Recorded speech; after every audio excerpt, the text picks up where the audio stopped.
स्वागत है आपका करियर एकेडमी के यूट्यूब चैनल पर। तो आज की क्लास में मॉडर्न हिस्ट्री में इम्पॉर्टेंट लेक्चर है हमारा पोस्ट मुगल एज का, यानी उत्तर मुगल काल।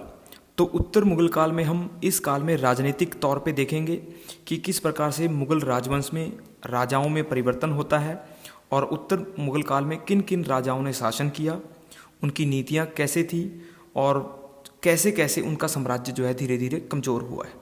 तो स्टार्ट करते हैं लेक्चर पोस्ट मुगल एज। तो जैसे कि ये काल जो है 1707 से शुरू होता है और 1857 तक चलता है, क्योंकि औरंगजेब की जो मृत्यु है वो 1707 में हुई थी। तो उसकी मृत्यु के बाद जो है मुगल साम्राज्य में कमजोरी आई और उनके उत्तराधिकारी जो हैं धीरे धीरे कमज़ोर थे और उत्तराधिकार के संघर्ष हुए और उनमें परिवर्तन भी जल्दी जल्दी होता है, यानी एक राजा के बाद दूसरा राजा आता है, संघर्ष होता है और धीरे धीरे मुगल साम्राज्य जो है आर्थिक, राजनीतिक, सांस्कृतिक तौर पर कमज़ोर हो जाता है। तो स्टार्ट करते हैं। तो उत्तर मुगल काल में सबसे पहले हम देखते हैं बहादुर शाह फर्स्ट को। बहादुर शाह फर्स्ट जो है ये 1707 में राजा बना था। जब औरंगजेब की मृत्यु होती है तो औरंगजेब की मृत्यु के बाद बहादुर शाह प्रथम जो है राजा बनता है। ये 1712 तक 1712 तक ये रूल करता है और इसकी आयु 65 वर्ष थी, यानी ये काफ़ी ज़्यादा आयु का था जब राजा बना। तो उतना एफिशिएंट, उतना शक्तिशाली नहीं था, ये उतना कारगर नहीं रहा।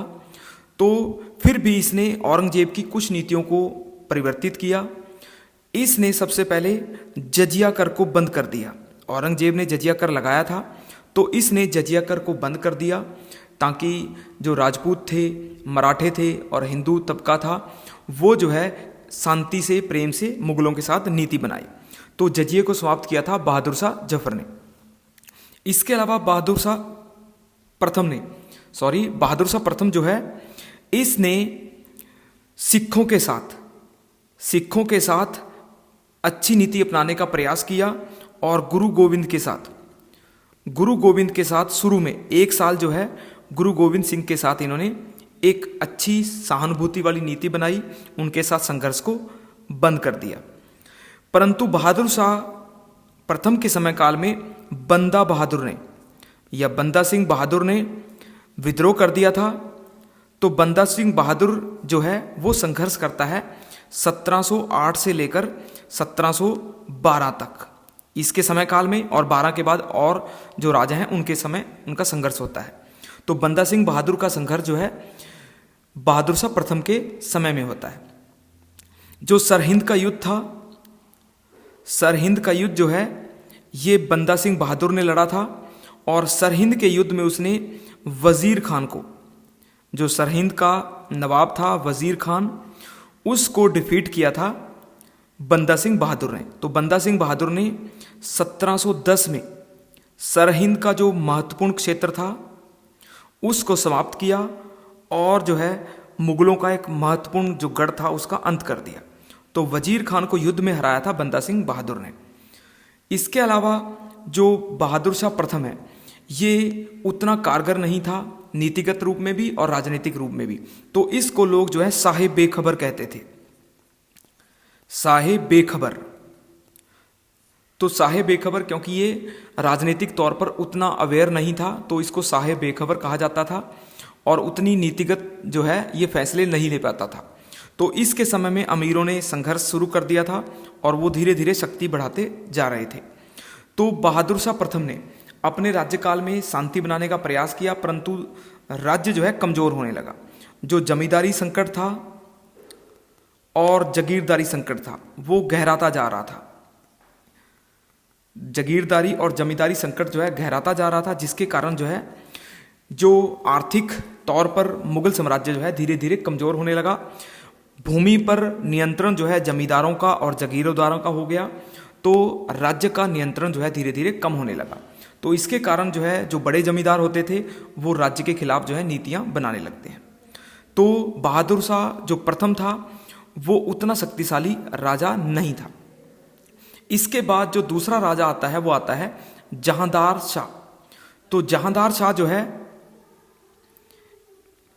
दूसरा राजा है जो 1712 से 1713 तक रूल करता है, यानी 1 साल इसको मिलता है जहांदार शाह को रूल करने के लिए।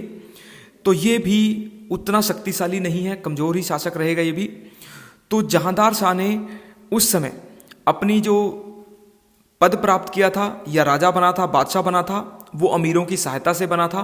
तो इसने अपने अमीरों को खुली छूट दे दी, उनका आचरण बाद में धीरे धीरे बिगड़ने लगता है। तो जहांदार शाह जो है उतना शक्तिशाली नहीं है कि जो अपने अमीरों को नियंत्रण में लाता है। तो 1 वर्ष इसने शासन किया। जहांदार शाह जो है कमजोर और विलासी राजा था, तो इस कारण जो है इसको लंपट मूर्ख के नाम से इसको जाना जाता है। तो ऐसा राजा जो विलासी था, कमजोर तो था ही, उदासीन लापरवाह था, तो इसको दरबार में लंपट मूर्ख के नाम से जाना गया है मुगल राजाओं में। इसका जो अमीर था जुल्फिकार, वो जो है नीतिगत फैसले वही करता था। जो जुल्फिकार खान जो है मुख्य कर्ता धर्ता था, जो इसके राज्य को चलाता था। तो इसका खुद का नियंत्रण नहीं था, जबकि जुल्फिकार जो है वो राज्य पर नियंत्रण रखता था। तो जहांदार शाह ने अपने राज्य को मजबूत करने का कोई प्रयास नहीं किया और ना इसके पास उतना समय काल था कि ये अपने राज्य को और शक्तिशाली बना पाता। तो इसकी मृत्यु के बाद यानी 1713 में एक नया राजा जो है शासक बनता है, वो है फर्रुखसियर। फर्रुखसियर जो है एक नया मुगल राजा बनता है जो 1713 से लेकर 1719 तक रूल करता है। तो फर्रुखसियर जो है 1713 से 1719 तक शासक बनता है। और ये जो है इसके समय काल में सैयद बंधु कह देते हैं, यानी सैयद ब्रदर थे, वो जो हैं शक्तिशाली हो जाते हैं। यानी सैयद बंधु जो हैं 2 भाई थे जो शक्तिशाली हो जाते हैं और राज्य की नीति में वो मुख्य नीतियां चलाने लगते हैं, राजाओं को परिवर्तित करने लगते हैं। तो सैयद बंधु जो हैं 2 भाई थे जिनने फर्रुखसियर के समय में अपनी नीति या अपनी शक्ति का प्रयोग किया है। तो इनका दोनों का नाम देख लेते हैं। सबसे पहले आता है अब्दुल्ला खां। अब्दुल्ला खां बड़ा भाई था और छोटा भाई था हुसैन खान। तो हुसैन खान जो है दूसरा भाई था। ये 2 भाई जो हैं शक्तिशाली अमीर थे, जो राजाओं को कमज़ोर कर दिया इन्होंने और राजाओं को अपनी नीतियां, अपने कार्य मनवाने के लिए ये प्रेशराइज करते थे। तो फर्रुखसियर के समय में सैयद बंधुओं का दबदबा था राज्य पर, नीति पर। तो इसके काल में जो है मुगल सत्ता जो है और कमज़ोर हो जाती है। फर्रुखसियर के समय काल में सैयद बंधुओं के कारण साम्राज्य के जो दरबार था उसमें बिखराव आ जाता है, क्योंकि फर्रुखसियर के समय में जो अमीर थे वो तुरानी अमीर थे। ये मध्य एशिया के जो अमीर थे तुरानी, इसके अलावा हिंदुस्तानी अमीर जो हिंदुस्तान के बड़े ओहदेदार अमीर थे वो थे, और तीसरे आते हैं ईरानी अमीर जो फारस से संबंध रखते थे। तो इन तीनों प्रकार के अमीरों में आपस में संघर्ष हुआ और उस संघर्ष के कारण जो है मुगल सत्ता जो है और कमज़ोर हो गई। यानी आपस में तुरानी अमीर, हिंदुस्तानी अमीर और ईरानी जो अमीर थे वो राज्य को कमज़ोर करते थे, राजा पर दबदबा रखते थे और आपस में संघर्ष था इनका। तो फर्रुखसियर के समय में एक मुख्य बात होती है 1716 में। फर्रुखसियर ने 1716 में बंदा बहादुर को या बंदा सिंह बहादुर को युद्ध करके उसको हराकर और उसको अपने राज्यकाल में उसको शहीद करवा दिया था। यानी 1716 में बंदा बहादुर का राज्यकाल समाप्त हो गया। तो ये एक बड़ी अचीवमेंट थी फर्रुखसियर की, जिसने बंदा बहादुर को 1716 में उस युद्ध करके हराया और उसको शहीद कर दिया। तो ये फर्रुखसियर की एक राजनीतिक उपलब्धि दिखाई देती है। इसके अलावा फर्रुखसियर जो है राजनीतिक तौर पर उतना शक्तिशाली नहीं था। और सैयद बंधु जो हैं ये 2 किंग मेकर आते हैं जो राजाओं का निर्माण करते हैं। तो किंग मेकर इनको कहा जाता है। ये जो हैं फर्रुखसियर को कमज़ोर कर देते हैं और खुद नीतियां जो हैं खुद की चलाने लगते हैं। फर्रुखसियर का जो राज्यकाल था वो 1719 में फर्रुखसियर का अंत हो जाता है। अब इसका अंत करने वाले थे किंग मेकर, यानी सैयद बंधु जो हैं वो शक्तिशाली थे। तो सैयद बंधु ने फर्रुखसियर को हटाकर नए राजाओं को नियुक्त किया है। तो नए राजाओं में सबसे पहले आता है सैयद ब्रदर ने सबसे पहले जो राजा को नियुक्त किया है उसका नाम है रफ़ी उद दरजात। ये 1719 में उन्होंने कुछ महीनों के लिए नियुक्त किया था रफ़ी उद दरजात। ये राजा था, कमज़ोर था, और इसने 1719 में लगभग 3 या 4 महीने रूल किया है। ये जो है फरवरी से लेकर जून तक राजा रहा है। यानी रफ़ीदुज्जात जो है फरवरी से जून के बीच में राजा रहा। इसको सैयद ब्रदर ने राजा नियुक्त किया था, बादशाह नियुक्त किया था, और किंग मेकर बने, इन्होंने इसको नियुक्त किया। इसके बाद जो है रफ़ी दरजात के बाद जो है एक नया शासक बनता है रफ़ी उद दौला, रफ़ी दौला कह देते हैं। ये जो है रफ़ी दौला जो है ये नया शासक बना। ये 1719 में जून से लेकर ये सितंबर तक, यानी ये भी 3-4 महीने जो है रूल करता है रफ़ी दौला। तो ये 2 शासक जो हैं बहुत ही कमज़ोर थे, रफ़ी दरजात और रफ़ी दौला। इनको नियुक्त किया था सैयद ब्रदर ने। सैयद बंधु ने शक्तिशाली हो गए थे और ये उत्तराधिकार में इंटरफेयर करने लगे थे, राजाओं को नियुक्त करने लगे थे। इनकी अपनी सेना थी और ये जो है मनचाहे राजा को नियुक्त करते थे। तो इन दोनों को उन्होंने नियुक्त किया। उसके बाद जो है 1719 में रफ़ी दौला के बाद जो है एक नया शासक आता है जिसका नाम है मोहम्मद शाह, जिसको रंगीला भी कह देते हैं। मोहम्मद शाह रंगीला यानी मोहम्मद शाह। मोहम्मद शाह जो है 1719 से लेकर 1748 तक रूल करता है। तो मोहम्मद शाह जो है एक नया शासक बनता है 1719 में। इसको राजा बनने में या बादशाह बनने में सैयद ब्रदर ने सहायता की थी। तो सैयद बंधु ने इसको राजा बनाया था, इसके पीछे वो मुख्य बैकबोन थे।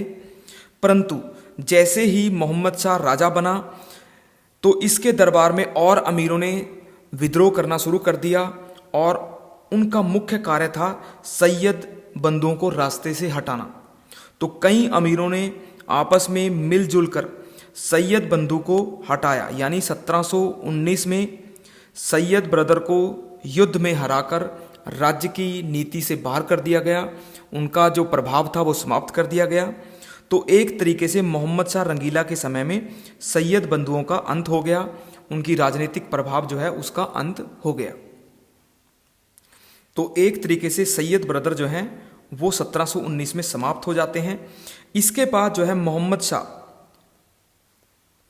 खुद स्वतंत्र होकर रूल करने लगता है, परंतु ये भी उतना शक्तिशाली राजा नहीं है। इसके काल में जो अमीर इसको सहायता देते हैं वो खुद शक्तिशाली बन जाते हैं। जैसे मोहम्मद शाह के समय में सादत खां, जो बड़ा अमीर था सादत खां, वो भी प्रभावशाली बन जाता है। इसके अलावा हैदर अली खां, ये भी अमीर था, ये भी शक्तिशाली बन जाता है। और तीसरा आता है मीर जुमला, एक अमीर था मीर जुमला, ये भी शक्तिशाली बन जाता है। और एक आता है जिसका नाम है निज़ामुल मुल्क। निज़ामुल मुल्क जो है हैदराबाद का एक शक्तिशाली अमीर था जो मोहम्मद शाह को सहायता देता है। तो ये सभी अमीर जो हैं धीरे धीरे अपने क्षेत्रों में अपनी शक्ति बढ़ाने लगते हैं और क्षेत्रीय राज्यों को स्थापित करने का प्रयास शुरू कर देते हैं। तो एक तरीके से मोहम्मद शाह की कमजोरी का फायदा उठाते हैं ये और धीरे धीरे अपने क्षेत्रों में अपनी शक्ति बढ़ा लेते हैं।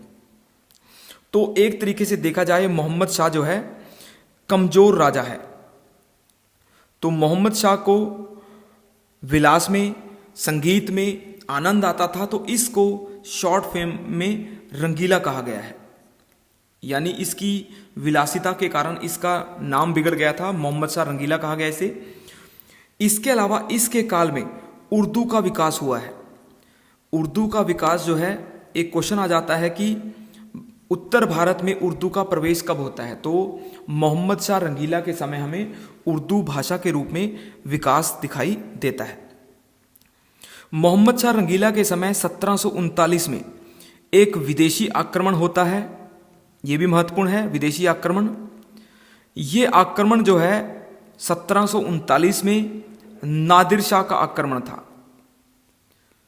नादिर शाह जो है एक आक्रांता था जो ईरान से आया था। 1739 में ईरान से आक्रमण करने वाला एक शासक था जिसने भारत पर आक्रमण किया 1739 में। इसने मोहम्मद शाह की सेना को हराया और दिल्ली पर नियंत्रण स्थापित कर लिया, दिल्ली पर कब्जा कर लिया इसने। तो दिल्ली को काफ़ी दिन तक इसने लूटा। तो यहाँ पर वो लूटता है, लोगों को मारता है, और दिल्ली की लूट में वो कोहिनूर हीरा, पहली बार कोहिनूर हीरा जो है वो लूट कर लेके जाता है। कोहिनूर हीरा जो डायमंड था, आज वो इंग्लैंड में है। तो नादिर शाह ने पहले उसे मोहम्मद शाह रंगीला के साम्राज्य से लूटा। दूसरी चीज आती है तख्ते ताउस। तख्ते ताउस जो है, जिसको पीकॉक थ्रोन भी कह देते हैं, पीकॉक थ्रोन जो है, तख्ते ताउस एक सोने का तख्त था जो शाहजहां ने बनवाया था। शाहजहां ने अपने समय काल में एक बहुत ही शक्तिशाली कुर्सी का निर्माण किया था, तख्त का निर्माण किया था जो पूरी तरह सोने की बनी हुई थी। इसको नादिर शाह दिल्ली से लूट के लेके गया और अपने राज्य में इसने तोड़कर इसको समाप्त कर दिया। तो दो चीज़ों के क्वेश्चन आ जाते हैं, कोहिनूर हीरे को कौन लूट के लेके गया और तख्ते ताउस को कौन लूट के लेके गया। तो इन दोनों को नादिर शाह जो है दिल्ली से मोहम्मद शाह रंगीला के समय लूट कर लेके जाता है और अपने समय काल में इसका इन दोनों चीज़ों को वो ईरान ले जाता है। एक बड़ी बात है कि नादिर शाह जो है ईरान का शासक है, याद रखने वाली बात है। इसने 1739 में जब इसने भारत में प्रवेश किया और मुगल सत्ता के साथ इसका युद्ध हुआ एक, उसको कहते हैं करनाल का युद्ध। तो इसका भी क्वेश्चन आ जाता है। बैटल ऑफ करनाल जो है ये 1739 में 1739 में होती है, जिसमें मोहम्मद शाह की सेना जो है वो नादिर शाह के साथ लड़ती है।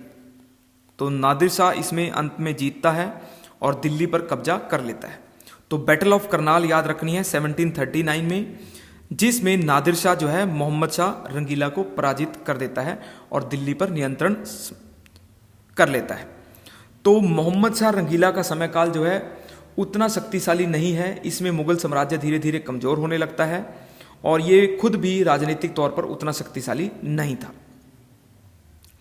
मोहम्मद शाह रंगीला के समय में 1748 में एक और आक्रमण होता है जो है अहमद शाह अब्दाली का। अहमद शाह अब्दाली जो है एक आक्रमण जो है 1748 में करता है। तो ये इसका पहला आक्रमण था, फर्स्ट अटैक है, ये इसका फर्स्ट इन्वेजन था जो वो मोहम्मद शाह रंगीला के समय में करता है। और बाद के आक्रमण जो है कई सालों के बाद वो और राजाओं के समय करता है।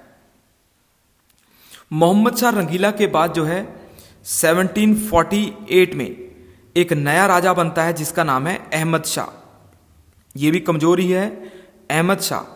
तो अहमद शाह जो है 1748 से 1754 तक रूल करता है, 1748 से 1754 तक रूल करता है। ये भी कमजोर शासक था। इसके समय में भी अहमद शाह अब्दाली का आक्रमण होता है और राजनीतिक तौर पर इसका नियंत्रण जो है एक छोटे क्षेत्र पर था, दिल्ली के आसपास इसका नियंत्रण था। अमीर जो है इसके दरबार में शक्तिशाली रहते थे, खुद भी ये राजनीतिक निर्णय करने में असफल सिद्ध हुआ है। तो इसके काल में कोई राजनीतिक उपलब्धि हमें नहीं दिखाई देती। अहमद शाह के बाद नया शासक बनता है आलमगीर द्वितीय, यानी आलमगीर सेकंड आता है। ये जो है 1754 में 1754 से 1759 के बीच में दिखाई देता है, 54 से 59 के बीच में। आलमगीर सेकंड जो है ये भी कमजोर शासक है मुगल वंश का। राजनीतिक तौर पर इसके अमीर जो है इमादुल मुल्क जो था वो इसकी नीतियों को प्रभावित करता था और इसकी दुर्दशा काफ़ी ज़्यादा थी, यानी ये राजनीतिक निर्णय नहीं ले पाता था। धीरे धीरे इसका राज्य भी कमज़ोर हुआ और 1759 में इसके राज्य का अंत हो गया। इसके बाद आता है जो नया शासक है उसका नाम है शाह आलम सेकंड। शाह आलम सेकंड जो है 1759 में रूल करता है और ये 1806 तक। अब देखने वाली बात है कि ये दिखाई देता है कि बहुत लंबे समय काल तक इसने रूल किया है, परंतु ये कमज़ोर शासक है, यानी उतना शक्तिशाली नहीं है और ये खुद दिल्ली से भाग जाता है, यानी अपने राज्य में ये भागता रहता है और दिल्ली से दूर रहता है। बाद में इसको अमीरों की सहायता से दिल्ली में प्रवेश मिलता है। तो शाह आलम द्वितीय 1759 से 1806 तक रूल करता है। इसके समय काल में एक बड़ी महत्वपूर्ण बात है कि ब्रिटिश शक्ति का विस्तार होता है और खुद शाह आलम जो है बक्सर के युद्ध में, एक बड़ा इंपॉर्टेंट क्वेश्चन है, बक्सर का युद्ध 1764 में हुआ है, जिसको बैटल ऑफ बक्सर कह देते हैं। तो बक्सर के युद्ध में शाह आलम द्वितीय जो है बंगाल के शासक के साथ गठजोड़ करता है और ब्रिटिश शक्ति के खिलाफ युद्ध करता है, परंतु ब्रिटिश शक्ति जो है शाह आलम द्वितीय और इसके गठबंधन को तोड़ देती है और बक्सर के युद्ध में शाह आलम पराजित होता है। तो इसकी कमजोरी के कारण जो है ब्रिटिश शक्ति का प्रभाव जो है दिल्ली तक हो जाता है, यानी बंगाल से दिल्ली तक प्रभाव जो है ब्रिटिश शक्ति का हो जाता है। तो ये भी शाह आलम की एक बहुत बड़ी कमजोरी थी। तो शाह आलम द्वितीय के समय में अमीर जो है शक्तिशाली होते हैं और राज्य को कमजोर कर देते हैं। खुद ये दिल्ली से दूर रहने के बावजूद दिल्ली पर नियंत्रण नहीं कर पाता। इसके समय काल में 1803 में एक बहुत इंपॉर्टेंट क्वेश्चन आ जाता है। 1803 में 1803 में दिल्ली पर ब्रिटिश नियंत्रण हो जाता है, यानी ब्रिटिश सत्ता जो है वो प्रसारित हो जाती है 1803 में और ये एक तरीके से ब्रिटिश सत्ता का गुलाम हो जाता है। तो ईस्ट इंडिया कंपनी ने 1803 में दिल्ली पर नियंत्रण कर लिया। तो समय काल था उस समय शाह आलम द्वितीय का और इसकी मृत्यु जो है 1806 में हो जाती है। तो एक तरीके से ये राजनीतिक तौर पर कमज़ोर शासक था, ना ये शक्ति प्राप्त कर पाता है, ब्रिटिश शक्ति के खिलाफ जो है उतना संघर्ष नहीं कर पाता और हार जाता है। इसके काल में ही ईस्ट इंडिया कंपनी का प्रसार जो है दिल्ली तक हो जाता है। शाह आलम द्वितीय के बाद जो है अगला राजा आता है अकबर सेकंड। अकबर सेकंड जो है ये 1806 से लेकर 1837 तक रूल करता है। तो अकबर नाम से कई राजा हैं, जैसे पहले का नाम बता देता हूं, अकबर जो अकबर द ग्रेट है वो आता है 1556 से लेकर 1605, जो मुख्य राजा है अकबर। इसके अलावा अकबर जो है, अकबर नाम से एक औरंगजेब का बेटा था, यानी औरंगजेब का एक बेटा था जिसको अकबर सेकंड ही कहा जाता है। वो जो है औरंगजेब के खिलाफ विद्रोह कर देता है। याद रखने वाली बात है, अकबर सेकंड जो है एक औरंगजेब का बेटा था जिसने औरंगजेब के खिलाफ संघर्ष किया है। जो तीसरा अकबर है वो अकबर द्वितीय है। अकबर द्वितीय जो है 1806 से 1837 तक मुगल शासक बनता है। तो ये भी कमजोर शासक था अकबर द्वितीय। इसका एक क्वेश्चन आ जाता है, वो आता है राजा राम मोहन राय से संबंधित। फेमस रिफॉर्मर थे, मुख्य थे राजा राम मोहन राय बंगाल से। तो वो एक प्रसिद्ध व्यक्ति थे। तो अकबर द्वितीय जो है राजा राम मोहन राय को राजा की उपाधि देता है, यानी किंग का टाइटल जो है, राजा की उपाधि जो है किसने दी राजा राम मोहन राय को, तो ये अकबर द्वितीय ने दी। क्यों दी ये भी क्वेश्चन आ जाता है। अकबर द्वितीय की पेंशन का विवाद था, यानी अकबर द्वितीय जो है अपनी पेंशन लगवाना चाहता था ईस्ट इंडिया कंपनी ब्रिटिश सत्ता से। तो उसने राजा राम मोहन राय को इंग्लैंड भेजा था ताकि वो उसकी पेंशन को लगवाए। तो राजा राम मोहन राय को इसने राजा का टाइटल दिया और इंग्लैंड भेजा अपनी पेंशन से संबंधित विवाद को हल करने के लिए।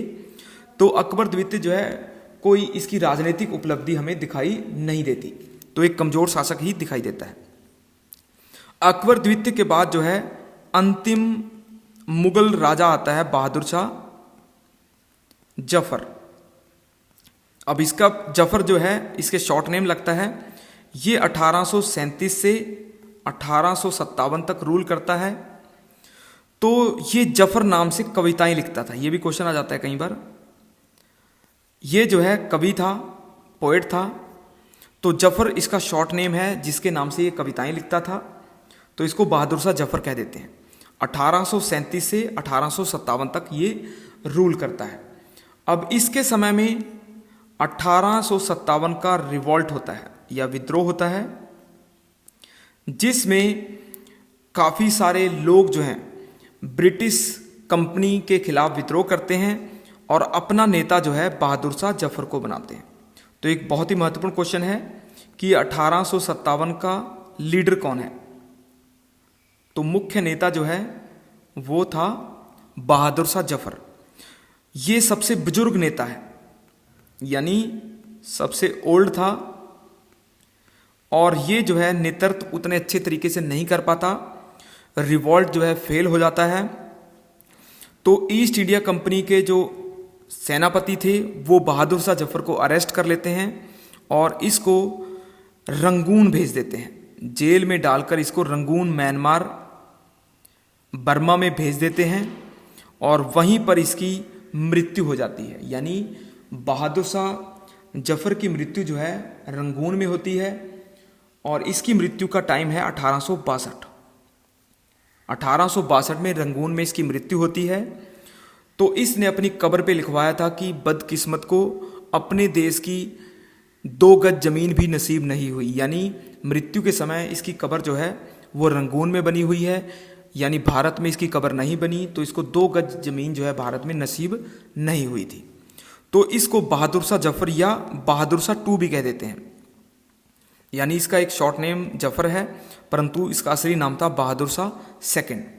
तो ये अंतिम याद रखने वाली बात है, ये लास्ट मुगल किंग है, अंतिम मुगल सम्राट है, मुगल बादशाह है जो भारत में शासन करता है। इसके समय में 1857 का विद्रोह हुआ परंतु असफल रहा। तो ब्रिटिश कंपनी ने इसको रंगून में भेजा था, वहीं पर इसकी मृत्यु हो जाती है। तो बहादुर शाह जफर का अंत होने के साथ ही मुगल साम्राज्य का अंत भी पूरी तरीके से हो जाता है, राजनीतिक तौर पर समाप्त हो जाता है वंश। तो मुगल वंश जो है 1707 से लेकर 1857 तक कमज़ोर राजाओं के नेतृत्व में रहता है और कमज़ोर राजा जो हैं धीरे धीरे शक्ति छोड़ते चले जाते हैं, कमज़ोर होते चले जाते हैं और ब्रिटिश शक्ति का प्रभाव, क्षेत्रीय राजाओं का प्रभाव बढ़ता चला जाता है। तो 1857 में बहादुर शाह सेकंड जो है जफर का अंत होने के साथ ही मुगल साम्राज्य का अंत हो जाता है और पूरे भारत पर एक तरीके से ब्रिटिश कंपनी का आधिपत्य जो है हो जाता है। तो इस लेक्चर में हमने पोस्ट मुगल एज को कवर किया है। इस एज में हमने देखा कि 1707 से 1857 तक कौन कौन से मुगल राजा बादशाह आए। इनमें सबसे पहले हमने बहादुर शाह फर्स्ट को देखा है 1707 से 1712 तक। फिर हमने देखा जहांदार शाह को 1712 से 1713। तीसरा था फरुखसियर 1713 से 1719। चौथा था रफ़ी दरजात 1719 से 19 तक। पांचवा आता है रफ़ीदौला 1719 से 19, ये भी कुछ महीने कार्य करता है। फिर आता है मोहम्मद शाह रंगीला 1719 से 1748 तक। फिर आता है अहमद शाह 1748 से 1754 तक। फिर आता है आलमगीर सेकंड आएगा यहाँ पर, यहाँ फर्स्ट लिख दिया मैंने, आलमगीर सेकंड है क्योंकि आलमगीर फर्स्ट जो है औरंगजेब था, तो यहाँ पर सेकंड आएगा। तो आलमगीर सेकंड जो है 1754 से 59 तक आता है। फिर आता है शाह आलम सेकंड 1759 से 1806 तक, शाह आलम सेकंड आता है। फिर आता है अकबर सेकंड 1806 से 1837 तक, अकबर सेकंड रूल करता है। फिर आता है अंतिम लास्ट आएगा बहादुर शाह जफर 1837 से लेकर 1857 तक। अब यहाँ पर हमने एक बात देखी कि इनकी राजनीतिक उपलब्धियाँ बहुत कम हैं, यानी इनकी राजनीतिक विजय तो है नहीं, युद्ध जीतते नहीं है ये, धीरे धीरे राज्य जो है कमज़ोर होता चला जाता है, ब्रिटिश प्रभाव और क्षेत्रीय राजाओं का प्रभाव बढ़ता चला जाता है। तो इस लेक्चर में हमने पोस्ट मुगल एज को कवर किया है। ये लेक्चर आपको पसंद आया होगा, लाइक करें, सब्सक्राइब करें। धन्यवाद।